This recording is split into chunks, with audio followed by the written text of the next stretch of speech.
చించలేదు అని అబద్ధం కూడా ఆడుతున్నావు. నువ్వు చించకపోతే అవే ముక్కలయ్యాయా? లేక అమ్మమ్మ చించేసి నిన్ను టికెట్లు తెమ్మందా? చించింది నువ్వే. దాన్ని బావ కూడా చూశాడు. ఎందుకు చించావో చెప్తావా, లేక అది నన్నే చెప్పమంటావా? కుళ్ళు, కడుపు మంట, ఓర్వలేనితనం. నేను మా ఆయన ఢిల్లీ వెళ్ళి అవార్డు తీసుకోవడం ఇష్టం లేదు. స్వర్ణ, అదంతా నీ ఊహ. ఇంకా బుకాయించుకో. మీ శ్రీవారు బహుమానానికి నిన్ను వెంట పెట్టుకుని వెళ్లాలని కోరిక కలిగింది. అర్హత లేదని అమ్మమ్మ అనేసరికి అహం దెబ్బతింది. ఉక్రోషం కలిగింది. ఆక్రోషం పెరిగింది. అక్కసు పొడుచుకొచ్చింది. ఈర్ష్య, ద్వేషం, అసూయ పెళ్ళుబికాయి. మీ వారి మనసు నొచ్చుకుందని ఆ కసి ఫ్లైట్ టికెట్ల మీద చూపించావు. ఒకవేళ అవి చిరిగితే చిరిగాయని తత్కాల్లో ఎక్కడ బుక్ చేస్తారేమోనని కచ్చ కట్టి కత్తి నాటకానికి తెరలేపావు. పోలీసులకి నువ్వే మన ల్యాండ్ లైన్ ఫోన్ నుంచి మాట్లాడి సరిగ్గా మా ప్రయాణానికి బ్రేకులు వేశాం. ఊరు విడిచి వెళ్లొద్దనే విషయం వాళ్లతో చెప్పించాం. అవును, అసలు ఆ కత్తేంటి, ఆ కత్తి కదేంటి? అది ఇంట్లో ఉందని ఇన్ఫర్మేషన్ ఇవ్వటంలో నీ ఉద్దేశం ఏంటి? నా భర్తను హంతకుండా చేయాలని ప్రయత్నపగా ఎందుకు ఎందుకు నువ్వు ఇంత దుర్మార్గురాలుగా మారావు? ఏం కోరి అలాంటి ప్రయత్నం చేస్తున్నావు? స్వార్థమా? ఆశ? దురాశ? అధికారం కోసమా, ఆస్తి కోసమా? నా భర్తను జైలుకు పంపి మొత్తం పిఠాపురం సామ్రాజ్యానికి నీ భర్తను రాజును చేసి నువ్వు మహారాణి భోగాలు, సర్వసుఖాలు అనుభవించాలనా? నా కాపురం కూర్చి దాని మీద నీ సింహాసనం ప్రతిష్ఠించాలనా? నోర్మోయ్! రాజ్యం ఏంటి, రాణి ఏంటి? నేను నీ కాపురాన్ని కూల్చడం ఏంటి? పిచ్చి పిచ్చి కూతలు కుయ్యకు. అలా దబాయిస్తే నోరు మూస్తాననా? నీకేం కోరికలు లేవంటే నమ్మడానికి నేనే పిచ్చిదాన్ని కాను. మా ముందిలా మా మంచి కోరేదానిలా మాట్లాడి వెనకాల గోతులు తీస్తున్నావు. స్వర్ణ,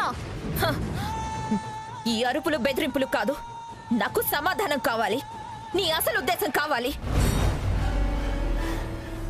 నువ్వు చేసే మోసం ఇంకా దాచాలని చూడకు. నీ దగ్గర మరో ఆలోచన లేకపోతే నాకు నిజం చెప్పు.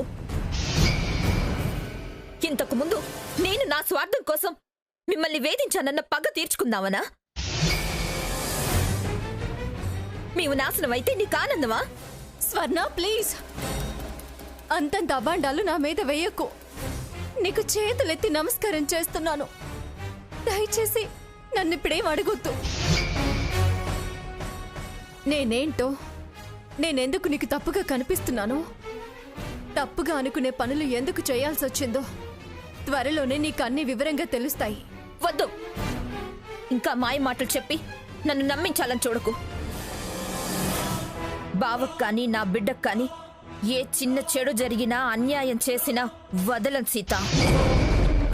నీ ఎత్తులు చిత్తులు చేసి నువ్వు తలదించుకునేలా చెయ్యకపోతే నేనటు సావిత్రి కూతుర్ని కాను, ఇటు పిఠాపురం మంగమ్మ గారి మనవరాల్ని కాను.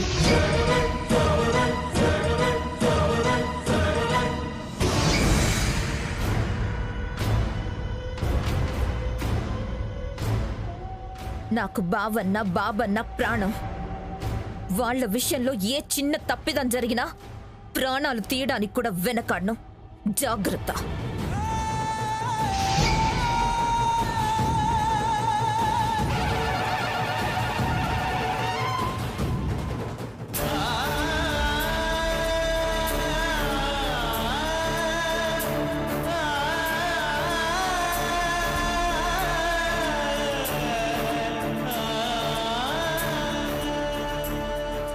మంచి కోరితే ఇంత అపార్థమా, ఇంత వేదనని అనుభవించాలా?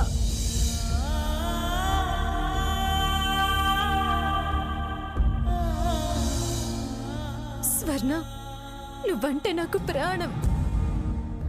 నీకు నేను అన్యాయం చేసే ఆలోచన చేస్తానా? అలాంటి బతకడం కన్నా చావడం మేలు. చావడం మేలు.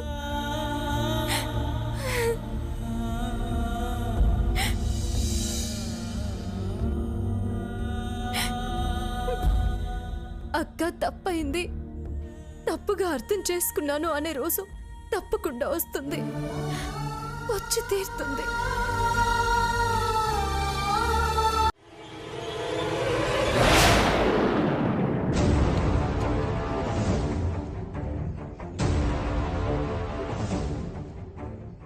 ఇంత రాత్రిపూట నా గదిలో లైట్ వెలుగుతుందేమిటి? ఎవరుంటారు?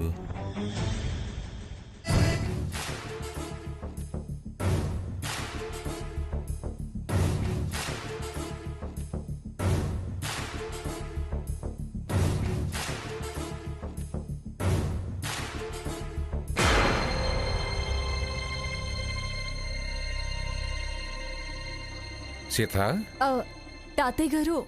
పర్వాలేదమ్మా, కూర్చో.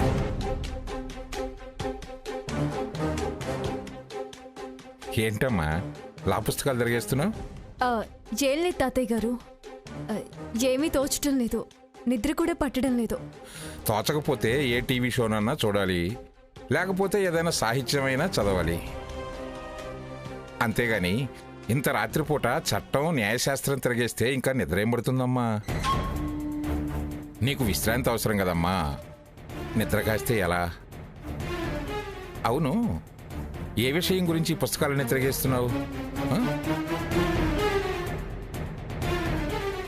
Finger prints proof crime. ఏంటమ్మా ఇది మరీ కన్ఫ్యూజన్ సబ్జెక్టే, పోయి దీన్ని చదువుతున్నావేమిటి? లా గురించి ఏమీ తెలియని దాన్ని. ఏ పుస్తకం అయితే ఏముంది తాతయ్య గారు? అవును తాతయ్య గారు, మీరు చాలా తీర్పులిచ్చారు కదా. ఏ కేసులో అయినా వేలిముద్రలు సాక్ష్యంగా శిక్ష విధించారా? లేదమ్మా, నేను ఎక్కువగా సివిల్ కేసులకే తీర్పులిచ్చాను. అసలు వేలిముద్రల ఆధారంగా ఏ కోర్టులోనైనా శిక్షలు విధించారా? చాలా తీర్పులు వచ్చాయమ్మా. ఏదైనా మార్చొచ్చు, అనుకరించొచ్చు, కానీ వేలుముద్రలో మాత్రం ఆ ఛాన్స్ లేదు. ఫోరెన్సిక్ రిపోర్ట్స్ మీద జీవిత ఖైదీలైన వాళ్ళు ఉన్నారు, ఉరిశిక్షలు పడ్డాయి. ఏ ఆధారాలు సాక్ష్యాలు లభించని చోట వేలుముద్రలే ప్రధాన సాక్ష్యం అవుతాయి. చాలా వరకు నేరం చేసిన వాళ్ళు కంగారులో ఏదో ఒక ఆధారం వదిలేస్తారు. చాలా ప్లాన్డ్గా, కూల్గా ప్రిపేర్ అయ్యి నేరం చేసిన వాళ్ళు ఏ ఆధారమూ దొరకకుండా జాగ్రత్త పడతారు. అలాంటప్పుడు ఆ నేరస్తుణ్ణి వేలుముద్రలే పట్టిస్తాయి. ఒకవేళ ఆ వేలిముద్రలు అతనివే అయినా అతనివి కావు అని నిరూపించలేమా? No chance. ఒకరి వేలుముద్రలతో మరొకరి వేలుముద్రలు సరిపోవు. రూపురేఖలు కలవచ్చు, కవలల్లో కూడా వేలిముద్రలు వేరువేరుగానే ఉంటాయి. వాటినే ప్రామాణికంగా తీసుకుంటారు. అసలు సంతకం కన్నా కూడా వేలుముద్రలకే విలువ ఎక్కువ. అందుకే కదా ఇప్పటికి కూడా రిజిస్ట్రేషన్కి వేలుముద్రలే తీసుకుంటారు.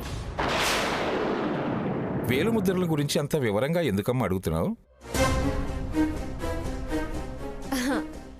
ఊరికి తాతయ్య గారు, తెలుసుకుందామని. కారణం లేకుండా నువ్వంత ఇంట్రెస్ట్ చూపించవమ్మా. ఒకవేళ పోలీసులు మన వేలుముద్రలు తీసుకెళ్లారు కదా, మనలో ఎవరివన్నా టాలీ అవుతాయనా? చచా, మనలోనా? మనలో అలాంటి పనులు చేసే వాళ్ళెవరూ లేరు. అంత నమ్మకం నీకుంటే ఇంకా ఈ పుస్తకాలన్నీ తిరగేయటం ఎందుకమ్మా? వీటి గురించి ఆలోచించడం మానేసి వెళ్ళి ప్రశాంతంగా పడుకో. మీరు పదండి తాతయ్య గారు, నేను డోర్ లాక్ చేసుకొని వస్తాను. సరేనమ్మా. అలాగే.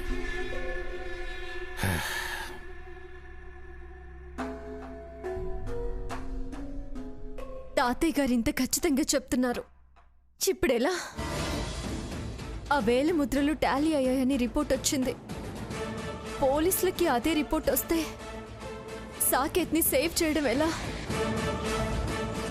నా స్వర్ణకి అన్యాయం జరగకుండా కాపాడుకోవడం ఎలా?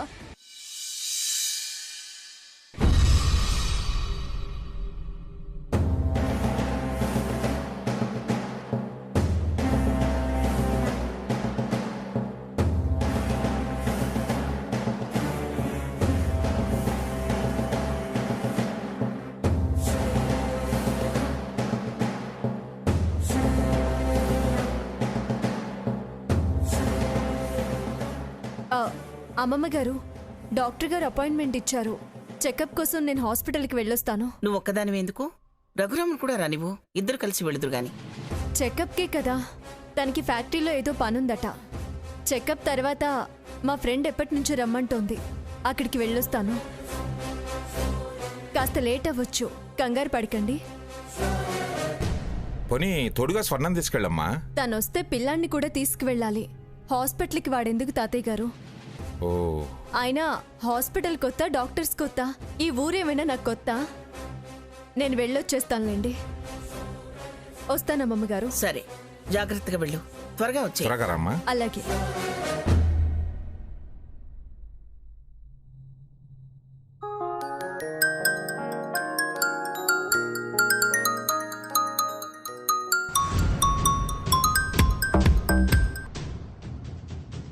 చెప్పండి శ్రేయోభిలాష్ గారు. వ్యంగ్యమా, వెక్కిరింపా, హాస్యమా, దెప్పటమా? అయ్యో, అదేంటండి? మీ మాట మీద నమ్మకం కలిగి గౌరవంతో మర్యాదగా అన్నాను. నమ్మకం కలిగిందా? అయితే ఇప్పుడు ఆ నమ్మకం బలపడుతుంది. ఏంటండి విషయం? మీ అక్కిప్పుడు హాస్పిటల్ కని వెళ్ళింది కదా? ఆ, కరెక్టే. అప్పుడే మీకెలా తెలిసింది? తను హాస్పిటల్కి వెళ్ళడం లేదనే విషయమూ నాకు తెలుసు. హాస్పిటల్కి వెళ్ళడం లేదా? మరెక్కడికి వెళ్తుంది? విమానంలో రేణిగుంట వెళ్తుంది. రేణిగుంట ఎందుకు? అక్కడి నుంచి నెల్లూరుకి వెళ్తుంది. నెల్లూరు ఎందుకు? హంస మర్డర్ అక్కడేగా జరిగింది. గెస్ట్ హౌస్ కి వెళ్లి ఏదో మార్పులు చేసి నీ భర్తను ఇరికించే ప్లాన్లు వేస్తుంది. నిజమా? అవును, నా మాట మీద నమ్మకం కలిగింది అన్నావు, మళ్ళీ నిజమా అంటావే? కావాలంటే నువ్వు మారువేషంలో వెళ్ళు. ఇప్పటికిప్పుడు ఫ్లైట్ టికెట్స్ ఎలా దొరుకుతాయి? ఆ సంగతి నాకొదిలే. ఎయిర్పోర్ట్లో up and down flight tickets నీకు అందించే ఏర్పాటు చేస్తాను. అయితే వెంటనే బయలుదేరుతాను. జాగ్రత్త, మీ అక్క కంటపడకు. పడితే హంసలా నిన్ను పైకి పంపిస్తుంది. అంటే ముందు బయలుదేరు.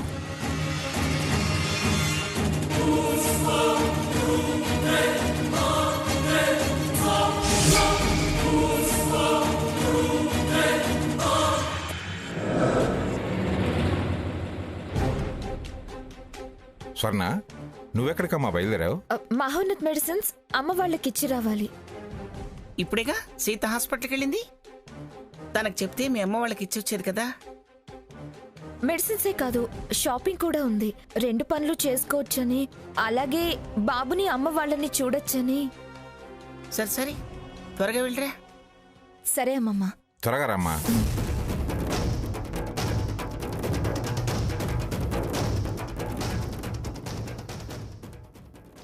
ఏదైనా అర్జెంటే అర్జెంటే అర్జెంటే, ముందు ఆలోచనే ఉండదు. ఏం పిల్లలో ఏం కాలమో. స్పీడోయ్ స్పీడు. మనలాగా తాబేలు నడక నడుస్తారనుకుంటున్నావా ఏమిటి? అవునవును, స్పీడే. ముడి పట్టము స్పీడే, విడిపోవటము స్పీడే. నేను ఒకటంటే నువ్వు ఒకటను. మన ఇద్దరికి ఎప్పుడు ఉన్నదే కదా. చిలక్కు వదిలే.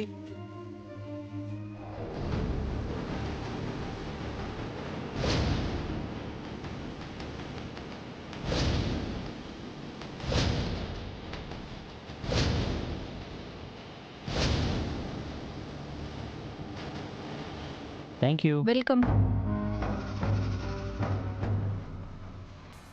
Excuse me. చెప్పండి. మీ మేనేజర్ గారు ఉన్నారా? ఉన్నారు. ఎవరు? ఏం కావాలి మేడం? నమస్కారం అండి. నమస్తే. నేను మీకు గుర్తున్నానా? ఈ మధ్య పిఠాపురం మంగమ్మ గారితో కలిసొచ్చాను. ఆవిడ షష్ఠి పూర్తి మహోత్సవం కూడా ఇక్కడే జరిపించాం. గుర్తుపట్టారా? గుర్తుపట్టానమ్మా. అప్పుడే హంస అనే అమ్మాయిని మర్డర్ చేశారు. అది ఆత్మహత్యగా మార్చే ప్రయత్నం కూడా చేశారు. అమ్మా, రోజు పోలీసులు వచ్చి ఇప్పటికీ మా ప్రాణాలు తీస్తున్నారు. ఇంకా మీకు ఆ బెడద ఉండదులేండి. కేసు తేలిందా అమ్మా? హంతకుడు దొరికాడా? త్వరలోనే దొరుకుతాడు. మరి మీరేం పని మీద వచ్చారు? ఆ కేసు విషయానికే మీరు కాస్త హెల్ప్ చేయాలి నాకు. సాక్ష్యాలు అవి అని మమ్మల్ని ఇరికించకండి అమ్మా. మీకేం భయం లేదండి, అలాంటి ఇబ్బంది ఏమీ మీకు రాదు. అయినా ఇవన్నీ మాకెందుకండి? అటు పోలీస్ ఎంక్వైరీ, ఇటు మీరు. మమ్మల్ని ఏమి అడగద్దు, మాకేం తెలీదు.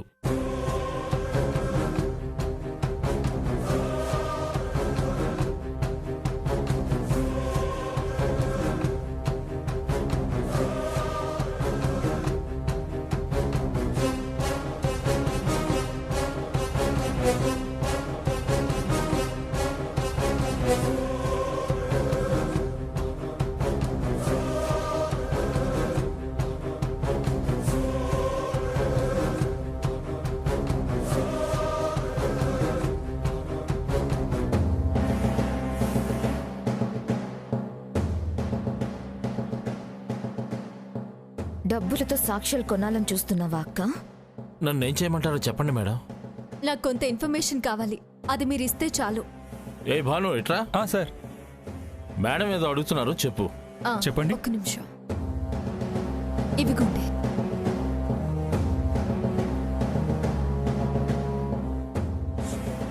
అక్కేంటి మా ఫోటోలు చూపిస్తుంది?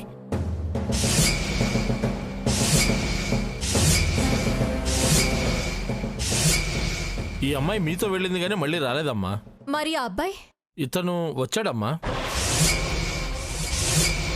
కానీ మామూలుగా రాలేదు. పెళ్లి కొడుకుల బాసికవు బొగ్గన చుక్కతో వచ్చాడు. అవును కదా భాను? అవును సార్. పెళ్లి కొడుకులా వచ్చాడా? అవునమ్మా. రావటమే కాదు, గదిలో చాలాసేపు అరుపులు కేకలు వినపడ్డాయి.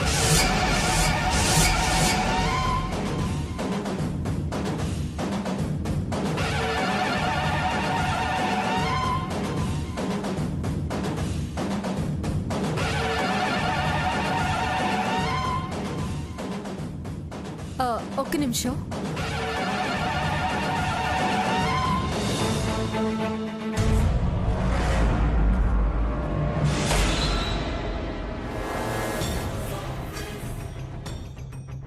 ఎక్స్క్యూజ్ మీ, మీరు क्या चाहिए आपको? మీరిక్కడ? मेरे बॉयफ्रेंड के लिए वेट कर रहे। आपको क्या चाहिए? సారీ అండి, ఏమనుకోవద్దు. ठीक है.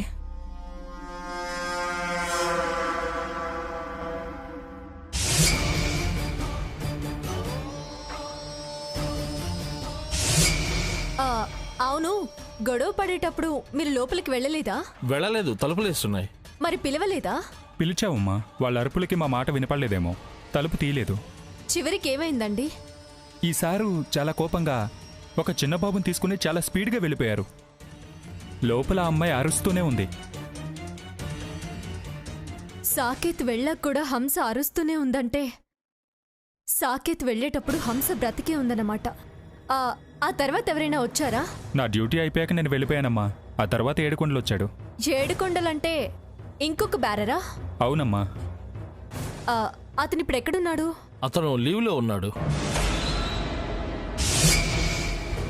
మరి అతను ఎక్కడుంటాడు? ఉండండమ్మా, అతని అడ్రస్ ఇస్తాను.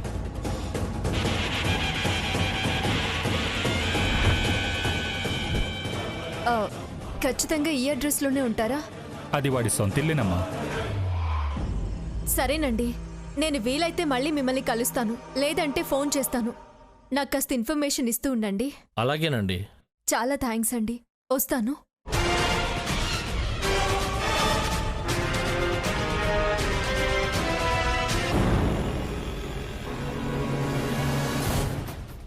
సాకేత్ బాబుని తీసుకెళ్ళిపోయాడు అంటే అప్పుడు హంస ఒక్కతే ఉండుంటుంది. సో తర్వాత ఏదో జరిగింది. ఎవరో హంసని మర్డర్ చేశారు. ఎవరు? ఈ 7 కొండల్ని కనుక్కుంటే మొత్తం తెలిసిపోతుంది.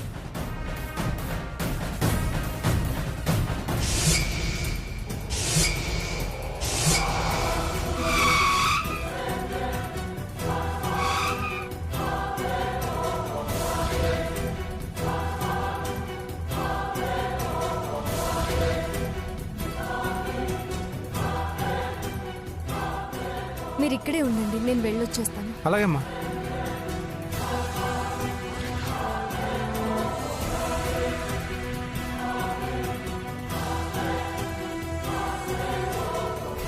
ఇదిగో బాబు, ఈ అడ్రస్ నీకు తెలుసా? నాకేం రాదు తల్లి, అటు వెళ్ళి అడుగు.